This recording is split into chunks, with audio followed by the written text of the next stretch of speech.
The avatars by Michelangelo. According to many beliefs, God is omnipotent, that is, God can do everything. And if so, then it can take human form. Already in the Hindu religion, it is said that God incarnates himself, taking human form, from age to age. This was said by Lord Krishna 5,000 years ago. In the Bhagavad Gita, the sacred Bible of the Hindus, all its messages were written. Lord Krishna said, "I have been born many times and so have you, Arjuna. But I remember all my past lives, while you don't. Although I have no birth and my transcendental body never decays, and although I am the Lord of all sentient beings, still I appear in every age. Whenever and wherever there is a decline of virtue, where vice and wickedness prevail, and a predominant increase of irreligion, then I myself descend, in order to protect the good and annihilate the wicked, as well as to restore the principles of religion and virtue. I come into the world, from age to age." Bhagavad Gita chapters 4, verses 5 to 8. In order to prevent their children, plunged into the darkness of ignorance, from remaining forever lost in the deceitful labyrinths of multiple information. The Lord arcs over and over again, in some cases God himself, in human form, and in others God, inspires through prophets or enlightened teachers, to give light on the way. Among these multiple avatars we can mention Ramachandra, Krishna, Hermes Trey and Megisto, Jesus, Buddha, Confucius, Leon Sheth, Zoroaster, Chaitanya, Mahaprabhu. According to the Hindu Purana texts, countless numbers of avatars have descended in our world. Approximately every 2,000 years, we pass from one era to another. When Jesus the Christ appeared, the age of Pisces began. In the year 3000 BC, that is, 5,000 years ago, it was the age of Taurus, when Lord Krishna descended. The appearance of Lord Krishna 5,000 years ago has proven to be one of the most complete incarnations of divinity. In this incarnation, in addition to demonstrating his omnipresence and omnipotence, like in no other incarnation, he easily defeated very dangerous enemies, raised mountains, raised the dead, performed miracles of all kinds, defeated armies, and was always victorious in all his undertakings. And the greatest thing that he did was to leave the knowledge complete and very clear, so that all humanity knows it and can return to the divine realm. All this information was left in the sacred books, both in the Bhagavad Gita and the Bhagavatam. Krishna's name has been given many meanings. Krishna, the unknowable, the blackish, absolute light. Here his attributes are revealed. But its semantic meaning, seed of its name, is Krish means creator, the N, emanation, and the A, first letter, of the alphabet. From there we interpret Krish, creator N, emanated, and the A, of the origin. Original creator. And in the same way Christ, creator Krish, and the letters T and O. The T means sacrifice and the O for love. A creator sacrifices himself for love. Christ dissolved some bad karma, planetary. Just like Krishna, he did it in his time. It is no coincidence.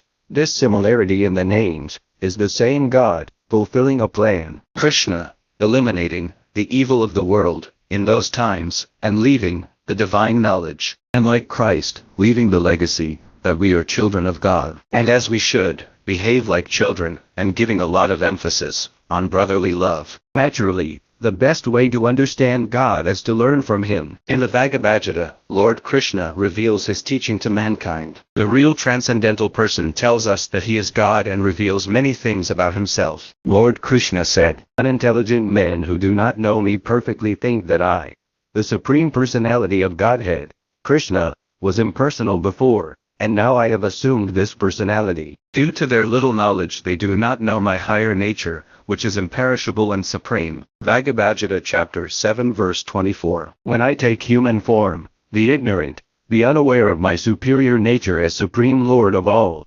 despise me. Bhagavad Gita chapter 9, verse 11. Lord Krishna said, "I am the beginning, the middle and the end of everything." Bhagavad Gita chapter 10 verse 20. In the same way in the book of Revelations or Apocalypse of the Bible, says the Lord, "I am the rise and the Omega, the beginning and the end, the one who is, and was, and who is to come, the all-powerful. Revelations, chapter 1, verse 8. Here we again see coincidences between what Krishna said 5,000 years ago and the Christ 2,000 years ago to John in the book of Revelations. It is the same creator. In the Bhagavad Gita and Bhagavatam, there are Krishna's teachings, revealing where we come from, the beginning, or origin of the living entity, its evolution, and ultimate end, which is the return to his supreme abode, but as an individual and liberated fully conscious entity. We are going to summarize about this, which is very widely explained, in the Bhagavad Gita and Bhagavatam. It is explained that from the Supreme Lord,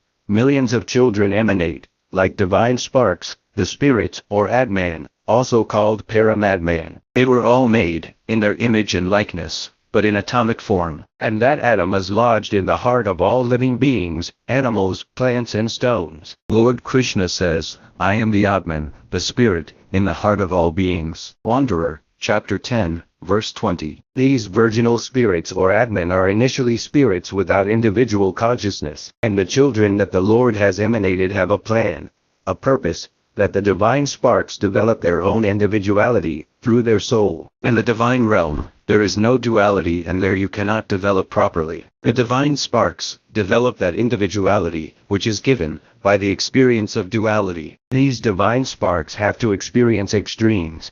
All this will be recorded in the soul, with ideas, images and emotions. The spirit will continue to be identical to the Lord, but what will differentiate him will be his individual soul. For this, the Supreme Lord created millions of evolutionary spheres, or cosmic eggs, where duality exists, which are suitable places for the living being to develop their own uniqueness. Just as when one has a child, one is waiting for him to learn to walk, to speak, and with time to be able to fend for himself, in all possible aspects. The greatest aspiration of parents is that their child is capable of being self-sufficient. So also the Supreme Lord wants his children to develop their own independence, and be able to choose, and not be mere automatons. Inside the cosmic egg, the divine spark goes through multiple stages, from an elemental life, to a more complex life, until reaching the human state. Already in the human state, he goes through many reincarnations, until he truly awakens, and he is already fully aware of himself, and he realizes that life is transitory and he begins to look for answers to many unknowns,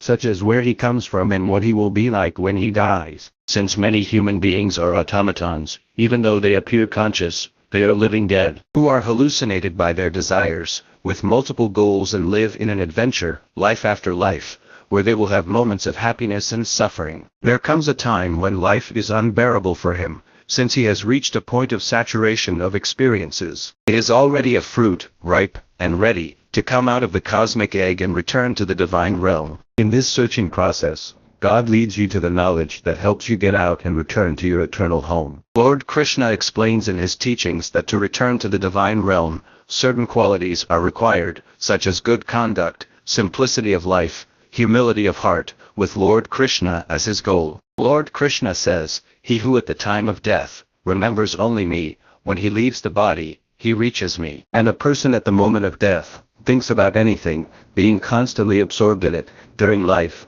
he goes to it when he leaves the body. Therefore, constantly think of me, keep your mind absorbed in me, you will undoubtedly reach me. To that supreme abode, is the supreme destination.